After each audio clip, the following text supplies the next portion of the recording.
Malgat! Kandat! Set! Malgat! Bagat! Set!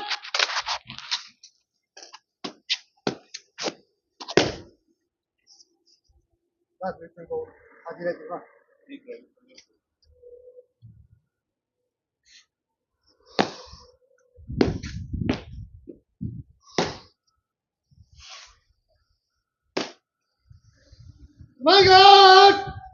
Kandat! Set! Malgat! संतरी किनारे बाकी घाट विचार जल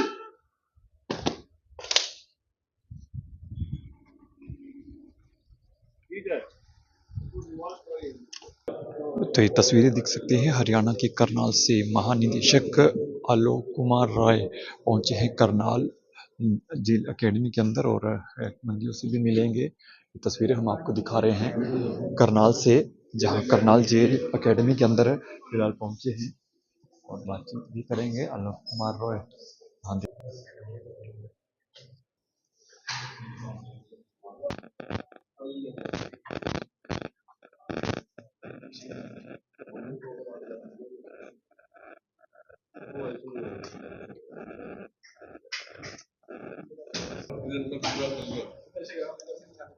जिला जेल एकेडमी का निरीक्षण करते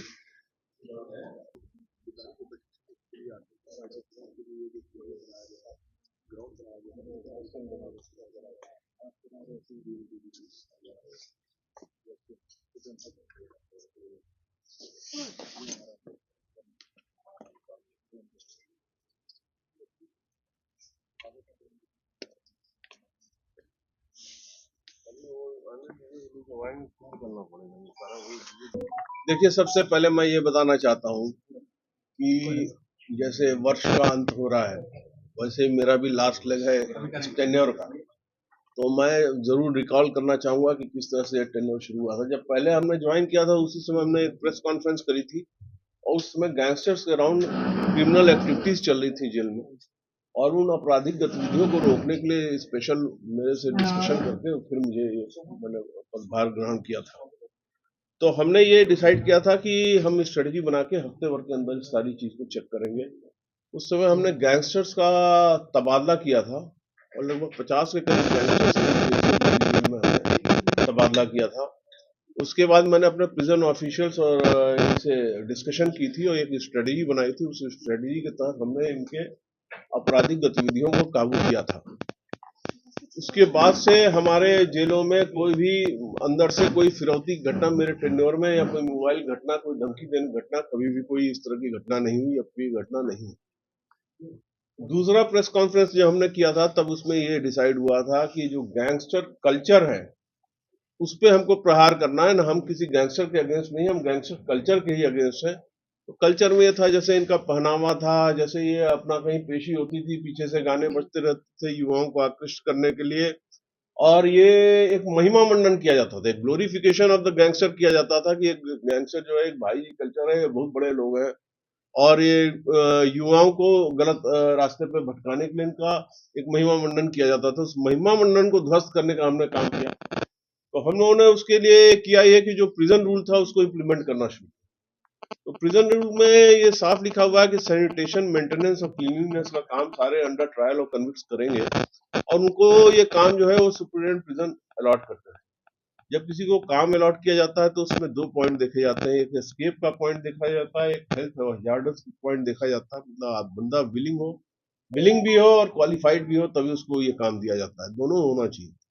जैसे मान लीजिए किसी को इलेक्ट्रीशियन का काम दे दिया, उसको इलेक्ट्रीशियन काम नहीं आता तो उसको उसके साथ हजार्डस हो सकता है। तो जब हमने ये डिस्कशन करी तो ये पाया कि ये जिस तरीके से रहते थे उसको हमने चेंज किया। हमने इनको भी काम अलॉट करना शुरू किया। तो सैनिटेशन, मेंटेनेंस और क्लीनिंग के काम में गैंगस्टर्स को भी लगाया गया। और फिर मैंने उस समय ये बात कही थी कि इनको हम ले जाएंगे, पत्रकारों को जेल विजिट कराएंगे, और हमने अम्बाला जेल विजिट कराया था। जब पत्रकार हमारे साथ गए तो उन्होंने देखा, रूबरू हुए, तो उन्हें पता चला 6x6 के सेल में 3 गैंगस्टर या 4 गैंगस्टर भी रहते हैं, टॉयलेट भी अंदर है और जो हरियाणा पुलिस से मुलाकात हो गई तो हॉस्पिटल में भी एक दो लोग मिले जिनके शरीर शत विक्षत थे, पैर में गोली लगी हुई थी, तो उनकी स्थिति दयनीय थी। वो दयनीय स्थिति में थे, वो उठ के टॉयलेट तक नहीं जा सकते थे, और जो महिमा मंडन और जो ग्लोरिफिकेशन हो रहा था वो गलत हो रहा था। तो हमने पत्रकारों को दिखाया और अपनी बात पत्रकारों के माध्यम से समाज तक पहुंचाई। जब समाज में युवाओं को इनकी असली स्थिति का पता चला तो पीछे आपने देखा होगा पिछले 3-4 महीने से जो सोशल मीडिया पे एम्प्लॉयमेंट चल रहा था गैंगस्टर्स के द्वारा युवाओं का, वो बंद हो चुका है हरियाणा में। पीछे आपने देखा होगा कुछ लोग जो है वो बरेली गए थे यहाँ से कांड करने के लिए, लौटते समय उनकी पुलिस से मुलाकात हो गई, 2 लोग उसमें दिवंगत हो गए और 2 लोग जो है वो घायल हो गए। तो हुआ क्या कि किसी युवा ने, किसी पत्रकार ने, हमने किसी में भी आगे जाके जानने की कोशिश नहीं की कि इनकी क्या दयनीय स्थिति है। उनकी बेसिकली बहुत दयनीय स्थिति थी, परिजनों की बड़ी दयनीय स्थिति थी। जब मैंने गैंगस्टर्स को ट्रांसफर किया तो इनके परिजन आके कार्यालय में रोने लगते थे, क्योंकि उनको अपने बच्चों पे ये विश्वास नहीं था कि इनके पास 10-10, 12-12 मुकदमे हैं। तो स्थिति ये थी कि उसमें दयनीयता का ही भाव रहता था, और महिमा मंडन वाली कोई बात कहीं पे रहती नहीं थी।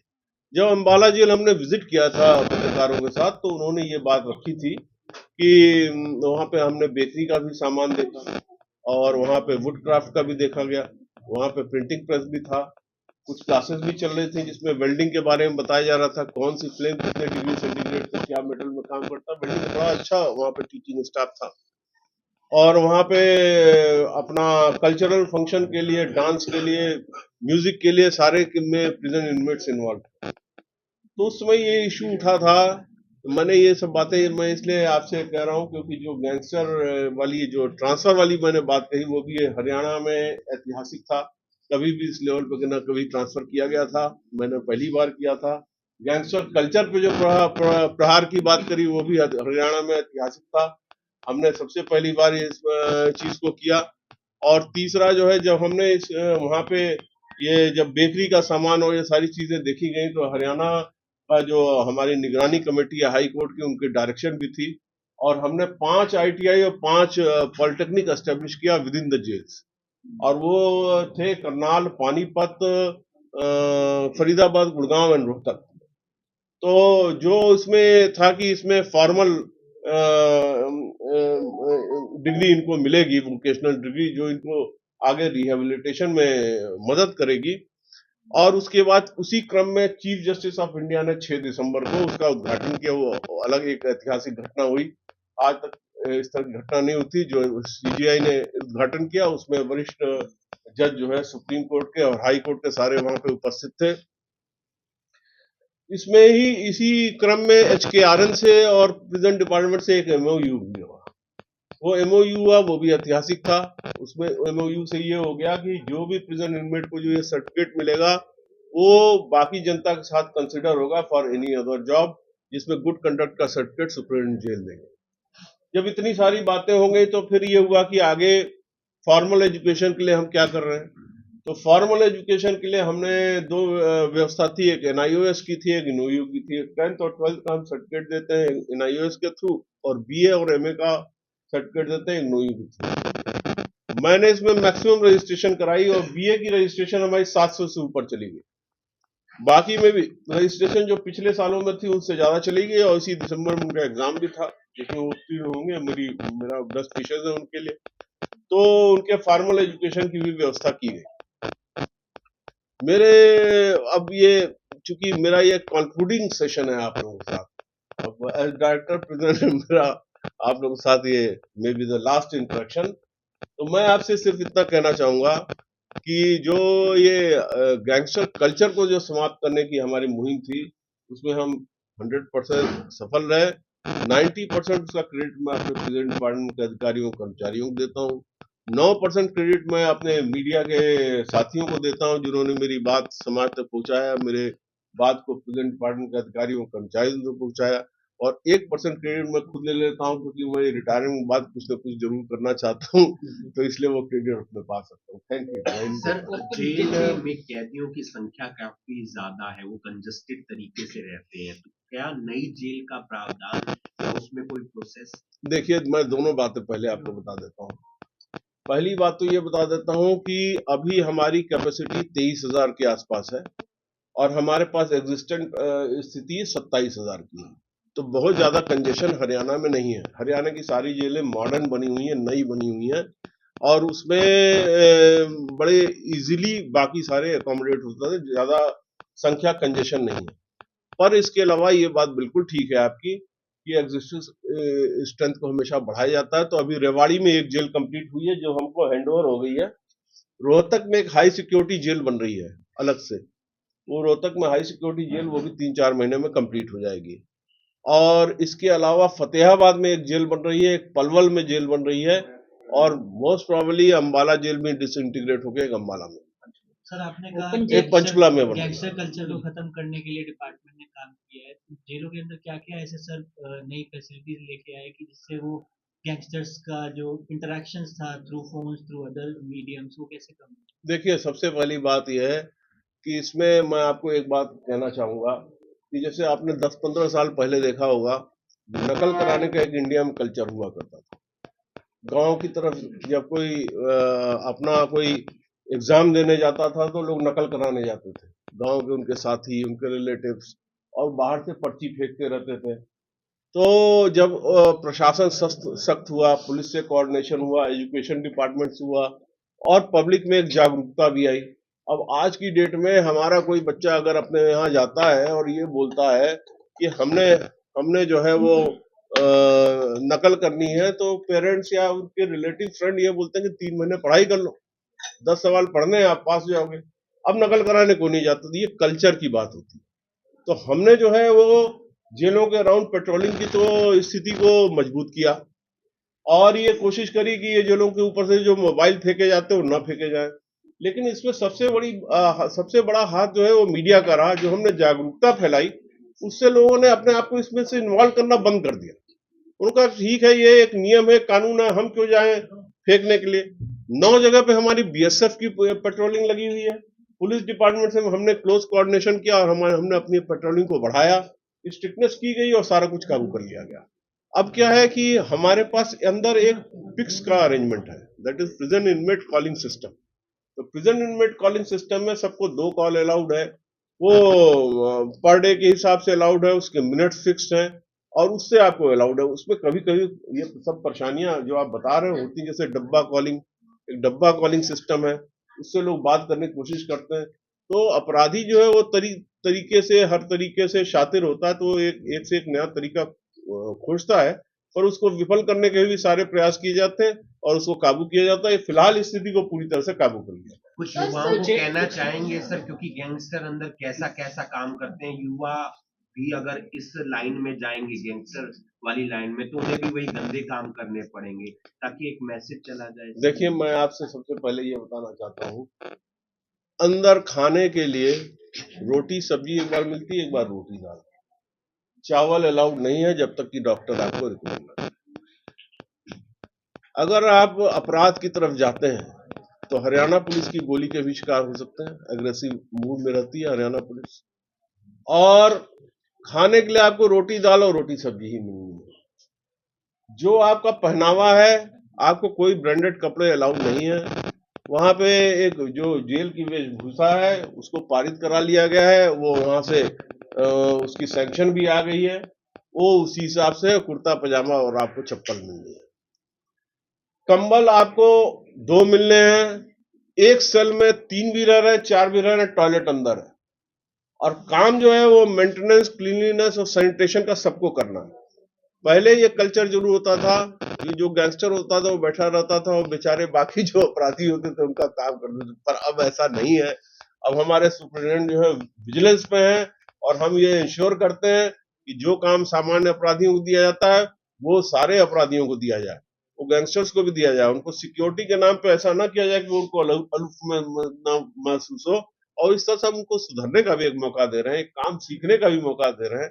एक अपने हाथ से काम करने से उनके अंदर हो सकता है कि स्वावलंबन आ जाए, कोई आत्मनिर्भरता आ जाए, कोई स्वाभिमान आ जाए, कुछ जग जाए। तो मैं युवाओं को सिर्फ ये बताना चाहता हूँ, इस रास्ते पे हरियाणा पुलिस की गोली है, इस रास्ते पे आपके रोटी सब्जी और रोटी दाल है, जो खाने को आपको ठीक से मिलता नहीं है। जो आप काम करते हैं वो मिनिमम वेजेस के हिसाब से वो पैसे नहीं मिलते हैं, वो मिनिमम वेजेस के हिसाब से पैसे नहीं मिलते, वो मिनिमम वेजेस से कम में मिलते हैं। और जो आप बाहर काम करके और जो इस तरह की गतिविधियां करके, आपराधिक गतिविधियां करके जो पैसा आप कलेक्ट करते हो, वो पैसा आपकी मदद नहीं कर पा रहा है। मैं जब अम्बाला जेल में पत्रकारों को लेकर, हो सकता है यहाँ पे भी ऐसे ही मिल जाए, अभी आपको मैं दिखा भी दूंगा।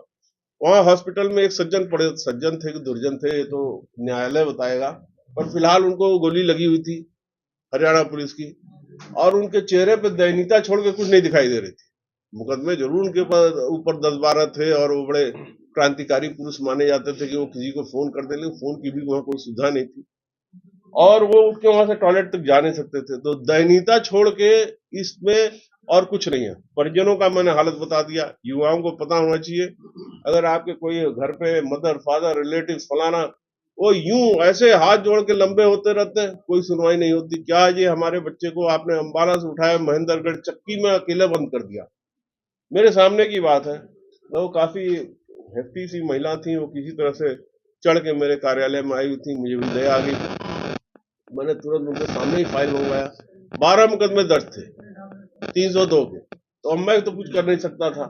तो वो लोग रोते गाते आते हैं और रोते गाते जाते हैं। तो इसमें जो हमारे पास न्यायपालिका है, जो कार्यपालिका है, हर जगह पे धक्के खाने हैं।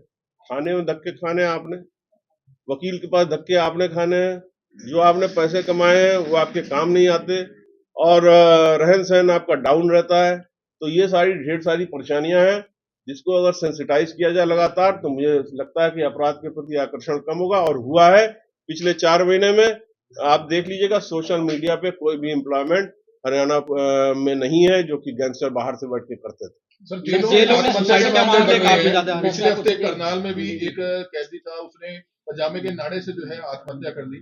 ऐसे जो कैदी जो अंदर बंद है, जो परेशान चल रहे होते हैं, मानसिक तौर पर दबाव ज्यादा मान रहे होते हैं, ऐसे भी काउंसलिंग भी की जानी चाहिए, क्योंकि बहुत से केसेस ऐसे सामने आते हैं कि आत्महत्या पजामे के नाड़े से कर ली। देखिए, आपने बहुत ही प्रासंगिक प्रश्न किया है, मैं इसको पूरा एड्रेस कर दे रहा हूँ। हमारे जेल में हर जगह पे काउंसलर हमने लगाए। जेल जो है वो आदमी दंड स्वरूप आता है, और जब दंड स्वरूप आता है तो वो डिप्रेशन में रहता है। जैसे कई ऐसे अपराध हैं जो आदमी के हाथ से घटित हो जाते हैं, जिसमें आप पेशेवर अपराधी नहीं होते हैं और अपराध वो घटित हो गए। जैसे फॉर एग्जाम्पल मैं आपको बताता हूँ, गुड़गांव जेल में एक अपना इंजीनियर बंद है, तो वो उसकी एज थी 17 साल, और वो माइनर था, और उसकी किसी माइनर लड़की से दोस्ती हो गई, और उसके ऊपर पॉक्सो एक्ट लग गया। पॉक्सो एक्ट लगते ही वो अंदर चला आया। अब वो पॉक्सो एक्ट लगने के बाद जब तक वो मुकदमा चला और सारी चीजें, वो मेजर हो गया, तो कन्विक्शन तो उसको जुनाइल जस्टिस एक्ट में 3 साल की हुई, पर वो आ गया गुड़गांव जेल में। तो 60% लोग आपको, 70% लोग के केसेस इस तरह के मिलेंगे। 60% जो डिप्रेशन में रहते हैं, जिनके हाथ से अपराध घटित हो गया। मैं दूसरा एग्जाम्पल देता हूँ आपको। जैसे मान लीजिए किसी ने डिपार्टमेंट ऑफ प्रिजन में के हेडक्वार्टर पर मान लिया कोई क्लर्क है, उसने जिंदगी भर सम्मान के रूप में सम्मान पूर्वक अपनी नौकरी करी और वो अपने घर चला गया, और वहां पे जो है पता चला 65 साल की उम्र में उसकी बहू ने आत्महत्या कर ली या कुछ ऐसा कर लिया, और लोगों ने नाम लिखा दिया। नाम लिखाने के बाद जैसा कि हम लोग पुलिस वाले करते हैं, थोड़ा बहुत वेरीफाई करते हैं, बाकी जो कर सकते हैं वो करते हैं, कोई मानता है नहीं। वो चार्जशीट हुए, अंदर चले गए। अंदर चले गए तो पता चला कि वो है तो सज्जन पुरुष, पर वो हो गया दुर्जन, और वो पहुंच गया अंदर, तो रहेगा डिप्रेशन में ही। वो बेकरी के काम में लगाते हैं और लगाते हैं, पर उसको डिप्रेशन लगातार कंटिन्यू करता है। तीसरा एग्जाम्पल मैं आपको देता हूँ। कई इस तरह के हमारे युवा होते हैं, ये तेजी से गाड़ी चलाते रहते हैं, और पता चला जेब्रा क्रॉसिंग पे है, किसी को उड़ा दिया। उड़ाने के बाद जो है वो पुलिस ने उनके ऊपर कल्पेबल होमिसाइड लगा दिया, जमानत नहीं हुई, जेल पहुंच गए। तो इस तरह की घटनाएं बहुत होती हैं। मैं प्रेस के माध्यम से इस तरह के अपराधों के प्रति सबको सचेत करने की कोशिश करता हूं कि आपके हाथ से कोई ऐसा अपराध घटित न हो जिसकी वजह से आपको इस तरह की संभावना देखनी पड़े। इसके अलावा हमने काउंसलर लगा रखे हैं, पर इस तरह की घटनाओं से इनकार नहीं किया जा सकता। यदा कदा इस तरह की घटनाएं हो जाती हैं, क्योंकि कई लोग इस तरह से डिप्रेशन में। सर इसका आम कारण लोग हो सकता है कई बार ज्यादा। ये क्वेश्चन उठाते हैं कि ये लोग अपराधी हैं, इनको इतनी फैसिलिटीज क्यों दी जा रही है? आप इस मैसेज पे कुछ कहेंगे इस बात पे? कौन सी फैसिलिटी कौन सी? मतलब कि उनको अंदर रखना, खाना पीना, इस तरीके की नहीं, कई चीजें उनको सिखाया क्यों जा रहा है, कुछ काम क्यों दिया जा रहा है, मैं उन्हें बाहर बताता भी क्यों लाया जा रहा है आम जिंदगी में? देखिए, मैं आपको बताता हूँ। हमारा जो जो आपराधिक आपने आपराधिक प्रणाली पे प्रश्न उठाया है, इसलिए मुझको ये जवाब देना पड़ेगा। हमारा जो क्रिमिनल जस्टिस सिस्टम है, जो आपराधिक प्रणाली है, जो न्याय की प्रणाली है, वो 3 चीज पे बेस्ड है। एक तो प्यूनिटिव माने किसी को दंड देना, आपने कोई अपराध किया है तो उसके हिसाब से दंड मिलेगा। दूसरा है रिफॉर्मेटिव, उसको रिफॉर्म करके वापस ले आके रीइंटीग्रेट करना है, रिहेबिलिटेट करना है समाज में। तो ये भी है। तीसरा है रिट्रीब्यूटिव, वो भी उसमें छुपा हुआ है, क्योंकि रिट्रीब्यूटिव का मतलब हो गया आई के बदले आई। अगर आपने आंख ली है तो आंख लेनी पड़ेगी। तो अगर रिट्रीब्यूटिव देखा जाए तो सामने से तो परसेप्टेबल नहीं है, पर इम्परसेप्टेबल ढंग से वो उसमें है।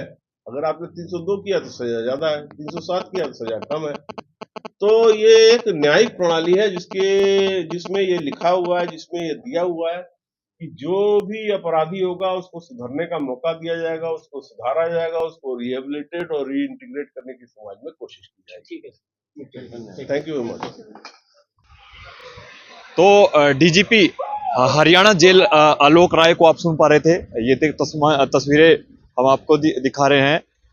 आलोक कुमार राय आज करनाल की जेल एकेडमी में पहुंचे और किस तरह से उन्होंने युवाओं को अलग अलग जो उदाहरण है, एग्जाम्पल है, उसके माध्यम से समझाया कि किसी भी समय यदि आप अपराध की तरफ जा रहे हैं तो किसी भी समय हरियाणा पुलिस की गोली का शिकार हो सकते हैं। अंदर की जो जिंदगी है, किस तरह की लाइफ है, वो बताया आपको। छोटे से लेकर बड़ा काम, यदि आप गैंगस्टर हैं, अपराधी है, तो कोई भी काम आपको जेल के अंदर करना पड़ेगा। छोटे से बड़ा कोई भी काम आपको वो सब काम करने पड़ेंगे। खाने में सिर्फ आपको दाल रोटी और सब्जी मिलने वाली है। आप समझ सकते हैं कि यदि आप अपराध की तरफ जा रहे हैं, अपराध की दलदल में जा रहे हैं, तो किस तरह की जिंदगी आपकी हो सकती है। तमाम तस्वीरें आपने देखी, आपने सुना कि डीजीपी जो थे वो किस तरह से उन्होंने एक चेतावनी भी दी है कि आप अपराध की तरफ जा रहे हैं तो किस तरह की जिंदगी आपकी हो सकती है। कई एग्जाम्पल उन्होंने इस तरह के माध्यम से दिए। और जो जेलों के अंदर जो बैठे थे, जो गैंगस्टर थे, गैंगस्टर कल्चर को उन्होंने किस तरह से खत्म करने का काम किया। जो गैंगस्टर अंदर से, जेलों के अंदर से अपना राज चलाते थे, एक तरह से कह सकते हैं, उनको ट्रांसफर कर एक जेल से दूसरी जेल, किस तरह से उस गैंगस्टर कल्चर को खत्म करने का काम किया। क्या कुछ कहते हैं वो आप सुनिए।